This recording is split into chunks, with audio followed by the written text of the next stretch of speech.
Hello student, today we are going to study land use pattern. जैसा कि chapter first में हमने देखा था, इसके पहले जो भी हमने पढ़ा है कि लैंड यूटिलाइजेशन हमने पढ़ा था, उसमें लैंड का क्या यूज है, किस टाइप से हम यूटिलाइज कर रहे हैं, उसको हमने पढ़ा था। आज हम उसी के आगे land use pattern in India की बात करते हैं। इसमें हम सबसे पहले ये देखते हैं कि लैंड का यूज किन किन टाइप में किया जा रहा है। और 2008 एंड 9 के ग्राफ में आप चाहिएगा तो उसमें पाई चार्ट बना हुआ है, उसको एक बार स्टडी कर लीजिएगा।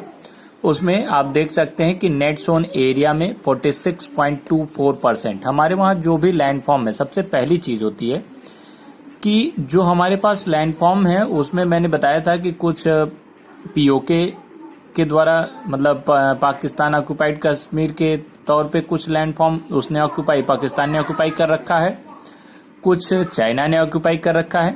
इसलिए केवल हम 93% पे डिस्कस करते हैं, वो 7% अभी हम नहीं डिस्कस करते हैं और उसको इंक्लूड भी नहीं किया जाता इसमें।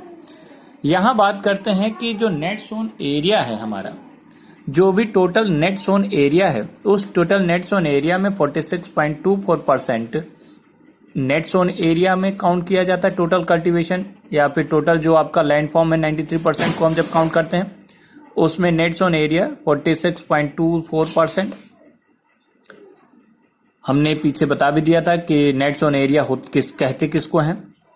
नेट सोन एरिया के थ्रू अगर देखा जाए तो वो सभी लैंडफॉर्म आते हैं जिसपे more than one crop pattern, यानी कि एक से ज्यादा क्रॉप हम फाइंड आउट करते हैं या कल्टीवेट करते हैं। दूसरा है फैलो लैंड, जिसको हमने पीछे समझाया था कि इसको हम जो फैलो लैंड के तौर पे छोड़ देते हैं, जैसे 1 ईयर 5 ईयर, उसको हम क्या कहें 1 ईयर और 5 ईयर के लिए अनकल्टिवेटेड छोड़ देते हैं, वो फैलो लैंड में आ जाता है। 22.78% उसमें काउंट किया जाता है। बैरन लैंड में अगर देखें तो 8.61% हम काउंट करते हैं। 8.61% अगर देखा जाए तो आपके वहां बैरन लैंड के तौर पे वैसे ही पड़ा हुआ है, उसका कोई यूज नहीं है। इस टाइप से हमारा लैंड यूज पैटर्न जो हमारा यहाँ पे है, वो टोटल अगर देखा जाए तो ये खास करके 46.24% को ही हम ज्यादातर काउंट करते हैं। इधर 1952 के बाद जो हमने पॉलिसी बनाई इसको लैंडफॉर्म को सुधारने पे, उसके बाद थोड़ा सा इसका ग्राफ बढ़ा है। आई थिंक इसको जो है देखा जाए तो लगभग 50% के करीब पहुंचने वाला है। इसका यूज जो नेट सोन एरिया हमने बढ़ाया है, थोड़ा सा कहीं न कहीं उसको सुधारने के बाद, इंप्रूव करने के बाद हमने चाहे वो फैलो लैंड को कन्वर्ट किया है नेट सोन एरिया में या बैरन लैंड को इंप्रूव करके हमने इसमें काउंट किया है। इस तरीके से कुछ थोड़ा बहुत इसका परसेंटेज बढ़ा है आज के डेट में। दूसरी हम बात करते हैं नेक्स्ट टॉपिक पे, लैंड डिग्रेडेशन एंड कंजर्वेशन। अगर देखा जाए तो प्रेजेंट टाइम में जो है 130 मिलियन हेक्टेयर्स ऑफ डिग्रेडेड, यानी 130 मिलियन हेक्टेयर जो है डिग्रेडेड लैंडफॉर्म है। इस डिग्रेडेड लैंडफॉर्म में अलग अलग कैटेगरी बनी। टोटल आपके इंडिया में 130 मिलियन हेक्टेयर्स आपके डिग्रेडेड लैंड है, जिसमें अगर देखा जाए तो 28% फॉरेस्ट डिग्रेडेड है। जो फॉरेस्ट एरिया है, हम क्या कर रहे हैं, ज्यादा से ज्यादा उसको कट करते जा रहे हैं, या फिर हम कह लें कि नेचुरली वो कहीं न कहीं डिस्टर्ब होता जा रहा है, जिसकी वजह से क्या है 28% फॉरेस्ट डिग्रेडेड है। 56% वाटर इरोडेड है। इस 130 मिलियन हेक्टेयर में 28% फॉरेस्ट डिग्रेडेड है, जो कि हम डिफॉरेस्टेशन के द्वारा देख रहे हैं कि फॉरेस्ट डिग्रेडेड करते चले जा रहे हैं, या फिर हम कहते हैं कि डिफॉरेस्टेशन करते चले जा रहे हैं, जो लैंडफॉर्म उसमें डिग्रेडेड होते चला जा रहा है। 56% वाटर इरोडेड, मतलब वाटर अगर देखा जाए हमारे पास अगर अवेलेबल है, जैसे हम पंजाब क्षेत्र में देख लें तो सबसे ज्यादा वाटर इरोडेड ही प्लेस देखे जाते हैं। क्यों? क्योंकि वहां पे 5 रिवर्स हैं। उन 5 रिवर के द्वारा लाए हुए वाटर को हम क्या करते हैं, अपने यूज के लिए तो यूज करते ही हैं, बल्कि उसका मिस यूज करते हैं, हम ओपन कर देते हैं फ्लो, और उसकी वजह से जो आपका लैंडफॉर्म होता है वो इरोडेड होता चला जाता है। दूसरा अगर देखा जाए 6% सैलिन एंड एल्कलिन, मतलब अगर देखें तो कुछ पोर्शन 6% आपका जो लैंडफॉर्म है वो सैलिन वाटर से कवर्ड है, यानी कि 6% वाटर जो है वो आपका सैलिन वाटर है, यानी कि इसमें हम देखें तो नमक की मात्रा बहुत ज्यादा होने, खारा पानी या खारा होने की वजह से इसमें कल्टीवेशन पॉसिबल नहीं हो पाता है। तो सैलिन वाटर या सैलिन होने की वजह से ये पूरा का पूरा एरोडेड है, या कह लें अपर लेयर कहीं ना कहीं क्या है, इरोडेड होने की वजह से उसमें साल्ट का परसेंटेज बढ़ गया है, जिसकी वजह से इसकी फर्टिलिटी कम हो गई है। अगर लास्ट देखा जाए तो 10% विंड एरोडेड है, यानी 10% अगर देखें तो विंड के द्वारा अपर लेयर जहां पे थोड़ा सा सॉफ्ट रॉक है या फिर कह दें कि डस्ट टाइप का जो आपका ये है अपर लेयर है लैंडफॉर्म का, वो कहीं ना कहीं विंड के द्वारा इरोडेड है, तो 10% आपके विंड इरोडेड है। इस टाइप से देखा जाए कि ये लैंडफॉर्म का डिग्रेडेशन बहुत बड़े लेवल पे है, इसको कंजर्व करने की आवश्यकता है। कंजर्वेशन कैसे हो सकता है? हम कहीं ना कहीं बाउंड्री बना दें, जो हमारी फील्ड है उसके किनारे किनारे बाउंड्री बना करके हम क्या कर सकते हैं, इसका इरोजन रोक सकते हैं। वाटर उतना ही यूज किया जाए, ज्यादा से ज्यादा वाटर ना यूज किया जाए कि जिससे अपर लेयर उसकी जो है उसी के फ्लो के साथ आगे निकल जाए, जिसकी वजह से वाटर इरोजन होता है। इसलिए इस टाइप का ध्यान देना है कि बाउंड्री बनाना है, बाउंड्री के अंदर वाटर फिल करना है, ऐसा ना वाटर बाहर चला जाए। विंड इरोजन से बचाना है, और उसके लिए भी आपको क्या करना है कि आपको बाउंड्री बनानी है ऊंचाई तक, हाइट उसकी ज्यादा होनी चाहिए, जिससे विंड अगर ज्यादा तेज फ्लो भी हो तो हम उससे क्या हो, फ्लो होने के साथ साथ वो कहीं ना कहीं ट्रांसफर ना हो पाए, अदर लैंडफॉर्म पे ना जाने पाए उड़ करके। इस टाइप से विंड इरोजन को भी मनाना है। और डिफॉरेस्टाइजेशन जो बहुत बड़े लेवल पे हो रहा है उसको भी हमें रोकना है। इन सारी चीजों के द्वारा हम क्या कर सकते हैं, ये लैंड डिग्रेडेशन को हम रोक सकते हैं। अगला हम देखें टॉपिक, तो soil as resource. Soil as resource, soil as resource पे हम सबसे पहले ये देखेंगे कि हमारे पास जो सॉइल है उसमें उसका फॉर्मेशन एक दिन में नहीं हुआ है। उसका फॉर्मेशन एक तो नेचुरली होता है, दूसरी चीज उसका फॉर्मेशन होने में टाइम ड्यूरेशन बहुत ज्यादा लगती है। धीरे धीरे करके किसी न किसी अगर देखा जाए तो उसमें आपके वहां कई चीजों का, चाहे वो केमिकल देखा जाए तो केमिकली, या फिर हम कह लें कि उसको और ज्यादा उसका सॉइल का फॉर्मेशन करने में टाइम ड्यूरेशन बहुत ज्यादा लगना है। उस पे टाइम ड्यूरेशन का मतलब ये है, टाइम ड्यूरेशन का मतलब ये है कि जो भी हमारे पास सॉइल है वो जरूरी नहीं है कि नेट सोन एरिया के टाइप का ही हो, यानी उसमें क्रॉप पैटर्न फॉलो ही किया जाता रहा हो सकता है कि इसके पहले वो कहीं ना कहीं जो है फैलो लैंड में पड़ी रही हो, या हो सकता है कि वो जो है आपका फॉरेस्ट लैंड फॉर्म में हो, फॉरेस्टेड एरिया रहा हो। उसको कट करके अपने यूज में लाना, जो लैंड जो सॉइल को हम अपने यूज में लाते हैं, एज अ कल्टिवेबल लैंड बनाते हैं या नेट जोन एरिया में कन्वर्ट करते हैं, तो उसमें टाइम ड्यूरेशन बहुत लगता है, क्योंकि उसकी फर्टिलिटी जरूरी नहीं है कि मेंटेन ही हो। उसकी फर्टिलिटी हो सकता है बैरन लैंड हो, उसको हम फर्टाइल बना रहे हो, तो उसमें टाइम ड्यूरेशन बहुत ज्यादा लगता है, जिसकी वजह से सॉइल एज रिसोर्स जो भी हमारे पास आज के डेट में, चाहे वो नेचुरली एक्योर हुआ हो, जो भी हमारे पास लैंड फॉर्म है, उसको हम एज अ रिसोर्स कैसे यूज कर रहे हैं उसको हम देखते हैं। यहाँ पे फिलहाल जितने भी रिसोर्स हैं, जो भी हैं, वो नेचुरली ही हैं, उसको हम अपने यूज के लिए उसमें कहीं ना कहीं थोड़ा सा इंप्रूवमेंट करके अपने यूज में लाते हैं। इसी के आधार पे जो भी रिसोर्स हमारे पास है, सॉइल एज ए रिसोर्स है, उस रिसोर्स का कुछ क्लासिफिकेशन किया गया, किन किन कैटेगरी में डिवाइड किया गया, इसको देखते हैं। क्लासिफिकेशन ऑफ सॉइल में अगर देखें तो सबसे पहला कुछ कैटेगरी बनाई गई है इसी सॉइल को बेस बना करके, किन किन टाइप का सॉइल है उसी को बेस बना करके। इसमें फर्स्ट कैटेगरी बनाई गई है एलुवियल सॉइल। सबसे पहले ये जानते हैं, क्लास 9th में ही हमने पढ़ा था कि जितना भी एलुवियल का डिपोजिशन हुआ, या जो प्लेन हमारे पास है, प्लेन एरिया है, प्लेन लैंडफॉर्म है, उसका जो फॉर्मेशन हुआ है वो रिवर के द्वारा लाए हुए एलुवियल के डिपोजिशन से हुआ है। इस तरीके से अगर देखें तो जो हमारा एलुवियल का फॉर्मेशन है वो रिवर के द्वारा लाए हुए एलुवियल के डिपोजिशन से हुआ है। अपर हिमालय से लेकर के जो एलुवियल नीचे उतरते हुए डिपॉजिट करती हुई रिवर आगे बढ़ जाती है, उसी के डिपोजिशन से हुआ है। अब इसमें क्या क्या प्रोपोर्शन है, जैसे प्रोपोर्शन देखा जाए तो वो क्या है, सैंडी सॉइल होगा, सैंडी होता है, सैंड, उसमें सैंड का परसेंटेज मिलता है, सिल्ट मिलता है और क्ले मिलता है। इनका कंपोजिशन होता है क्या, जो आपका एलुवियल सॉइल है। इसमें भी जब हम केमिकल लेवल पे अगर बात करें तो उसमें केमिकली किन किन चीजों का है, उसमें देखा जाए तो पोटास का परसेंटेज होता है, फास्फोरिक एसिड पाया जाता है एंड लाइम पाया जाता है।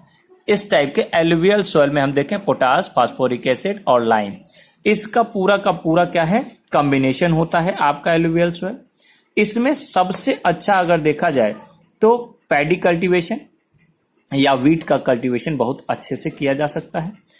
अन्य जो भी ग्रेन्स हैं, जैसे हम कह दें कि नट्स है या फिर ग्राउंड नट्स है, जो भी है इस टाइप के जितने भी हैं, इन सब का पीज है, इन सब का कल्टीवेशन, एलुवियल सॉइल की फर्टिलिटी बहुत अच्छी होती है, इसमें सभी का कल्टीवेशन कर सकते हैं।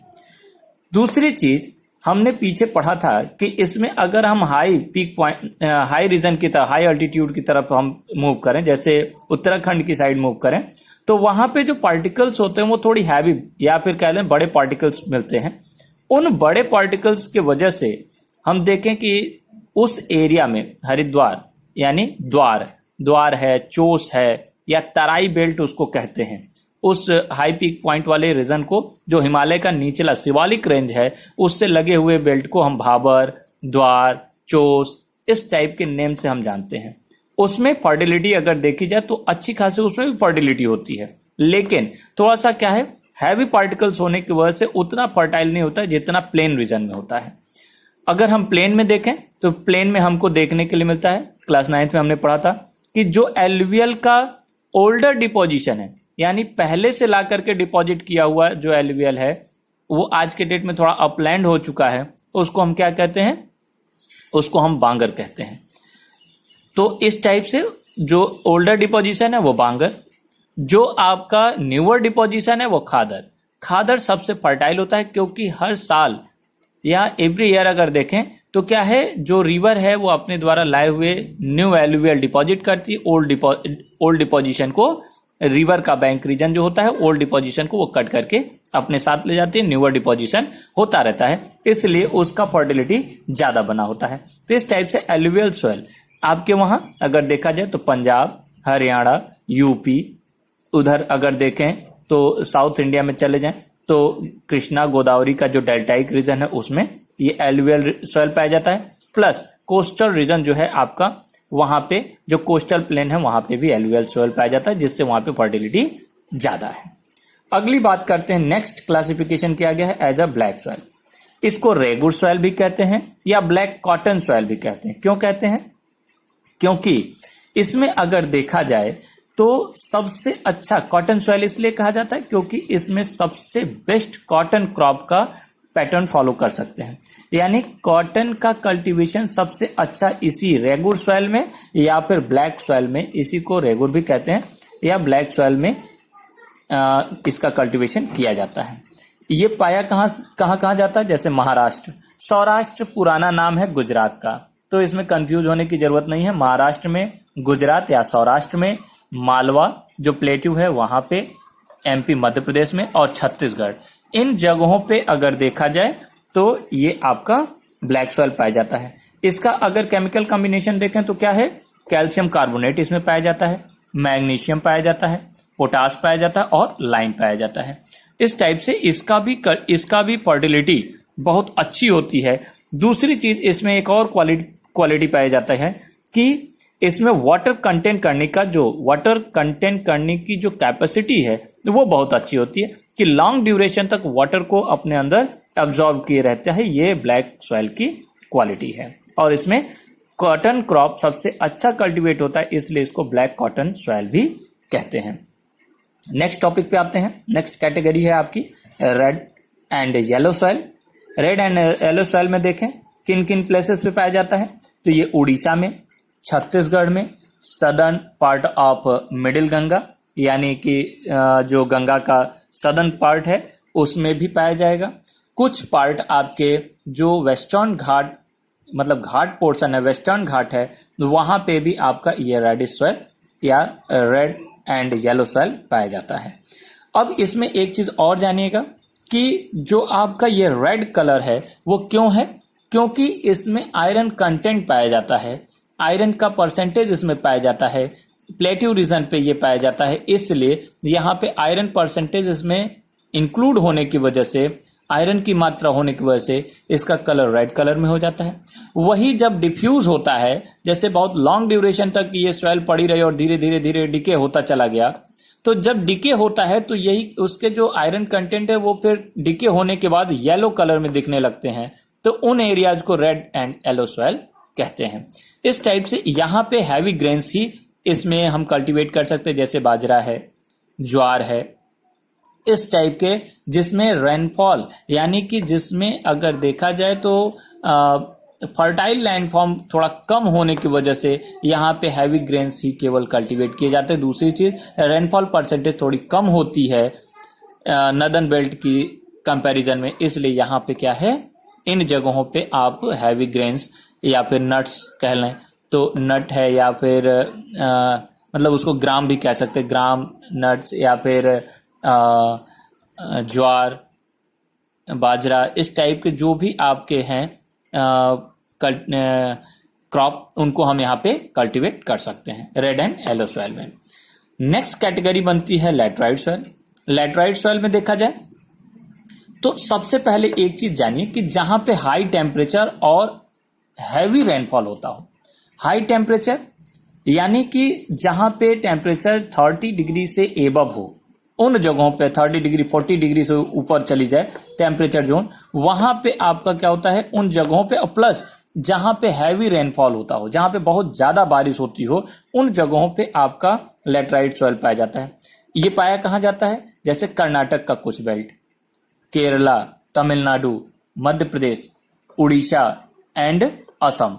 अब असम में और उड़ीसा में, असम और उड़ीसा में हाई पीक पॉइंट्स, जहां पे प्लेटू रीजन का हाई पीक पॉइंट्स है, उन्हीं जगहों पे। ऐसे ही केरल, कर्नाटक और तमिलनाडु में भी जो हाई पीक पॉइंट्स हैं प्लेटू के, जैसे अनाईमुड़ी है, डोडा बेटा है, इन जगहों पे ही ये आपका लैटराइट सॉइल पाया जाता है, क्योंकि हाई टेम्परेचर होने की वजह से जो आपके माइक्रो बायो ऑर्गेनिज्म पाए जाते हैं वो डेड हो जाते हैं, जिससे इसमें फर्टिलिटी बहुत कम हो जाती है। दूसरी चीज, हैवी रेनफॉल होने की वजह से जो उसके एलुवियल या फिर जो छोटे पार्ट्स होते हैं वो तो उसी हैवी रेनफॉल के साथ ही हाई पीक पॉइंट से नीचे चले आते हैं, और वहां पे हैवी पार्टिकल्स यानी कि हैवी पार्टिकल्स जो बचे होते हैं आपके सॉइल के, वही वहां रुकते हैं, जिसकी वजह से उसमें फर्टिलिटी भी नहीं होती है और हैवी पार्टिकल्स होने के बाद कंक्रीट जैसा वहां पे फॉर्मेशन होता है, इसलिए वहां फर्टिलिटी कम होती है। लेकिन ऐसे एरियाज में कॉफी क्रॉप और टी क्रॉप ये दोनों बहुत अच्छे पाए जाते हैं, इसलिए असम का जो हाई पीक पॉइंट्स है या फिर उड़ीसा वाले बेल्ट में जैसे बाबा बुदान हिल है, तमिलनाडु में उन जगहों पे, या नीलगिरी की जो हिली रीजन है, उन जगहों पे आप देखें कि कॉफी क्रॉप सबसे अच्छा पाया जाता है। इसलिए इसको अगर देखा जाए तो ये जो आपका क्या है, इसमें फर्टिलिटी थोड़ी कम होती है, हाई टेम्परेचर जोन में ही पाया जाएगा, और जहां हैवी रेनफॉल होता होगा वहीं पे लैटराइट सॉइल पाया जाता है। अगला देखें एरिड सॉइल। एरिड में देखें तो जो भी रीजन, जैसे हम राजस्थान का एक एग्जांपल ले सकते हैं, राजस्थान है, छत्तीसगढ़ है, इन जगहों पे हम देखें तो इसकी सबसे बड़ी बात होती है कि ये सैंडी होती है, मतलब इसमें सैंड का परसेंटेज बहुत ज्यादा होता है, सैंडी होगा। और अगर देखें तो सैलिन इन नेचर, यानी कि इसमें अगर देखें सैलिनिटी ज्यादा होती है, खारापन ज्यादा होता है, जिसकी वजह से ये फर्टाइल नहीं होता है। इसका अपर लेयर सैंडी होता है, और जब हम डाउनवर्ड जाते हैं, मतलब नीचे की साइड जाते हैं, तो वो कंक्रीट बेल्ट में, क्योंकि उसमें मॉइस्चराइजेशन होता नहीं है, ज्यादा टेम्परेचर होने की वजह से इन एरियाज में हाई टेम्परेचर, जैसे राजस्थान चले जाइए वहां पे टेम्परेचर बहुत ज्यादा होता है, 45 डिग्री 50 डिग्री तक चला जाता है टेम्परेचर। इस टाइप से देखा जाए तो उन एरियाज में मॉइस्चराइजेशन, दूसरी चीज कि वहां मॉइस्चर पहुंचता नहीं है, रेनफॉल वहां परसेंटेज बहुत कम है, जिसकी वजह से वो अपर लेयर जो है वो क्रैक बनते चले जाते हैं और वो सैंडी फॉर्म में आ जाता है। तो वहां पे भी इसको हम इम्प्रूव कर सकते हैं, अगर वहां पे हम इरिगेशन फैसिलिटी पहुंचाएं तो इसको हम इम्प्रूव करके इसको और अच्छे ढंग से अपने कल्टीवेशन में ला सकते हैं, लेकिन मॉइस्चराइजेशन पहुंचे तो, अदरवाइज ये सैंडी के फॉर्म में है। दूसरा चीज, अगर इसके डाउनवर्ड हम लेयर में जाते हैं तो वहां पे आपको ये दिखता है कि ऊपर से प्रेशर बनने की वजह से एक तो मॉइस्चराइजेशन नहीं होता है, तो वो क्या होते हैं, वो कंक्रीट टाइप के कंक्रीट में कन्वर्ट होते चले जाते हैं।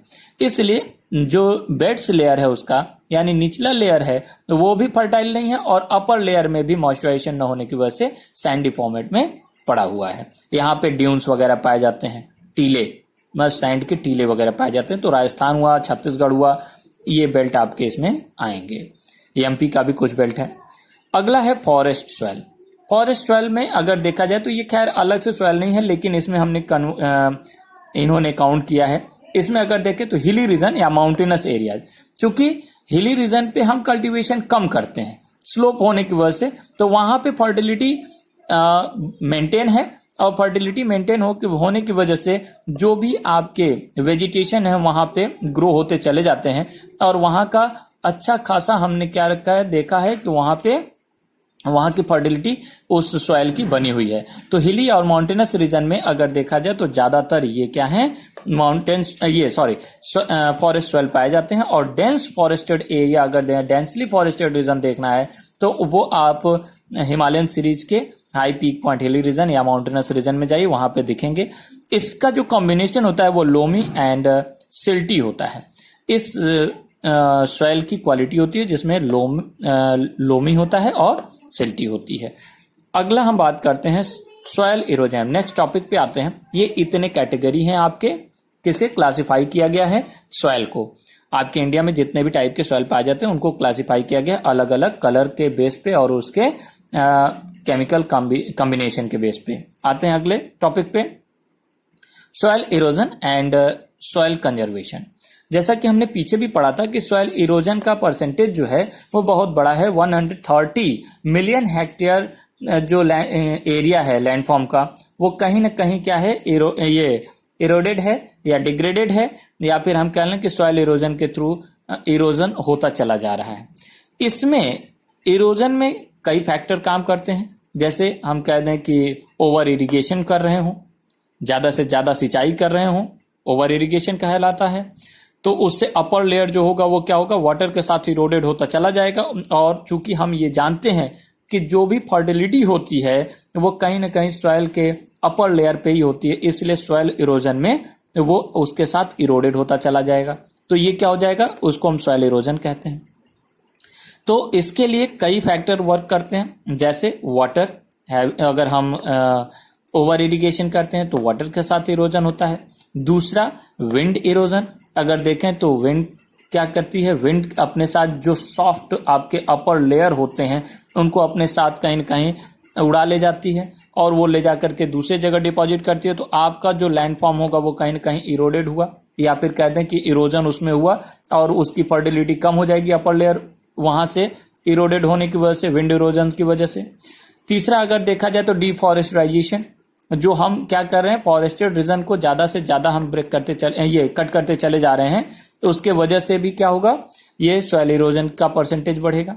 इस टाइप से देखते हैं कि इरोजन के कई फैक्टर हैं और हमारे वहां लैंडफॉर्म इरोडेड होता डे बाय डे चला जाता है और वो बैरन लैंड में कन्वर्ट हो जाएगा, फिर उस पर फर्टिलिटी नाम मात्र की रह जाती है। इसको कंजर्व करने की बात करते हैं कि इसको कंजर्व कैसे करें। तो इसको पहली चीज थोड़ा सा यहाँ पे ये थोड़ा सा देख लें कि वाटर इरोजन से ही रिलेटेड है, एक वर्ड आया है गुलीज। गुलीज क्या होता है, the running water cuts through the clayey soil and makes deep channels. अगर देखा जाए तो क्या है ये कि इसके द्वारा जो आपका रनिंग वाटर है, जैसे हम कह दें कि रिवर आपकी फ्लो हो रही है, उस रिवर के फ्लो होने के साथ जब फ्लडेड होती है तो वो अपने साथ जो रनिंग वाटर बहुत ज्यादा उसका फोर्स होता है, वो क्या करती है कि अगल बगल के जो एरियाज हैं, थोड़ा सा अपर लेयर है, उसको वो क्या करती है, कट करते चली जाए, डीप चैनल बना देती है, बीच बीच में कट करके रेनकट्स जिसको कहते हैं, तो वो जो डीप चैनल बनते हैं, रेनकट्स बनते हैं, उन्हीं को हम गुलीज के नेम से जानते हैं। दूसरा अब हम इस पे आते हैं कि जो हम सॉइल इरोजन, ये तो एक सॉइल इरोजन का एक फॉर्म है, गुलीज जो बनता है, इसमें वाटर इरोजन का अगर देखा जाए तो एक फॉर्मेट है, उसमें दिया गया है आपके बुक में, उसको समझा दिया हमने। अब इसके बाद हम बात करते हैं कंजर्वेशन की, कि कंजर्व करने के क्या क्या हम प्रयास किए हैं। तो जो आपका सॉइल इरोजन से कंजर्वेशन करने का प्रोसेस है, उसमें सबसे पहली चीज कंटूर प्लगिंग की बात की जाती है। कंटूर प्लगिंग की बात करें तो हम एक चीज जानते हैं, ऐसे समझिएगा कि अगर कोई हिली रीजन हो, जैसे हम कहते हैं ऐसे हिली रीजन है या अपलैंड है, और उसको अगर हम वाटर यहाँ अगर वाटर फिल हो, वाटर क्या हो रहा है, अगर रेनफॉल हो रही है यहाँ से, तो ये जब भी रेनफॉल होगी तो ये नीचे सीधे फ्लो होता चलाएगा, इस पे हम रोक नहीं सकते। तो अगर इस टाइप का थोड़ा भी अपलैंड है तो वहां पे हम अपर लेयर पे हम वाटर नहीं रोक सकते। और अगर हम प्लगिंग इस टाइप से करें, ऐसे नालियां इस पे इस टाइप से बनाएं, तो जो भी वाटर आएगा वो नालियों को पकड़ के नीचे आ जाएगा। तो बेहतर ये होता है कि इसके कहीं ना कहीं स्लोप के साइड से ना करके, बल्कि इसके अगेंस्ट हम ऐसे प्लगिंग करें, इस टाइप से प्लगिंग करें, तो जो वाटर अगर यहाँ पे रेनफॉल होती है तो वो इन नालियों में रुकता हुआ, ये बैरियर का काम करेगा, रुकता हुआ आएगा इस टाइप के प्लगिंग को। यानी कि इस टाइप का जो प्लग किया जाता है उसको हम क्या कहते हैं, कंटूर प्लगिंग के नेम से जानते हैं। ये ज्यादातर हिली रीजन में किया जाता है, या जहां भी हाई पीक पॉइंट बन रहा हो, जहां से वाटर फ्लो होता हो, उन जगहों पे करेंगे तो इसमें इन वाटर के जो आपके बैरियर बनेंगे उसमें वाटर फिल होता चला आएगा। दूसरा है कि टेरेस कल्टीवेशन। जो हिली रीजन है, यहाँ पर हाई पीक पॉइंट्स हैं, जैसे हम देखें कि हिमालयन सीरीज में चले जाएं, उत्तराखंड में चले जाएं, तो टेरेस फॉर्मिंग किया जाता है, क्योंकि जब हिली रीजन होगा या पीक पॉइंट्स होगा तो वहां पे सीढ़ियों की तरह टेरेस बना करके हम क्या करेंगे, उसमें टेरेस बनाएंगे तो उसमें वाटर स्टोर होता हुआ नीचे आएगा, कुछ वाटर जरूर रुकेगा, जिसकी वजह से हम वहां पे फर्टिलिटी ले सकते हैं, वहां पे कल्टीवेशन कर सकते हैं। तो इसको हम टेरेस कल्टीवेशन, सीढ़ियों की टाइप से छोटे छोटे पार्ट्स बना करके उसमें वाटर फिल करके हम करें तो ये टेरेस कल्टीवेशन। अगला स्ट्रिप क्रॉपिंग।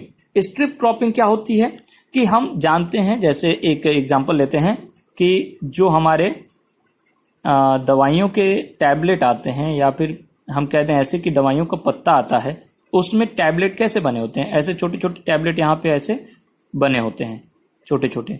इस टाइप से हम क्या करते हैं, इसी को हम कहते हैं स्ट्रिप्स। इस टाइप से हम देखें तो हिमालयन रीजन में या हिली रीजन में हम क्या करते हैं, इस टाइप का छोटा छोटा स्ट्रिप कट कर लेते हैं, यानी उसमें छोटे छोटे पार्ट्स कर लेते हैं और उनमें थोड़ा थोड़ा वाटर फिल करके रखते हैं। तो उसमें क्या होता है, इसमें वाटर फिल होता जाता है और बैरियर का काम करता है स्ट्रिप। इसको हम स्ट्रिप क्रॉपिंग कहते हैं। इसी को हम छोटे छोटे पार्ट्स में डिवाइड करके जो स्ट्रिप बनाते हैं, उसी के नाम पे इसका नाम पड़ा हुआ है स्ट्रिप क्रॉपिंग। इस टाइप से सॉइल इरोजन से कंजर्व करने के ये तीनों तरीके हैं इस टाइप से। और बाउंड्री बनाना, फॉरेस्टाइजेशन करना, ये भी इसमें हम काउंट कर सकते हैं। शेड लगाना, इन सब के द्वारा हम क्या कर सकते हैं, सॉइल इरोजन से अपने कल्टीवेबल लैंड को बचाया जा सकता है। आज ये चैप्टर समाप्त कर दिया है। नेक्स्ट टॉपिक पे, नेक्स्ट चैप्टर पे डिस्कस करेंगे।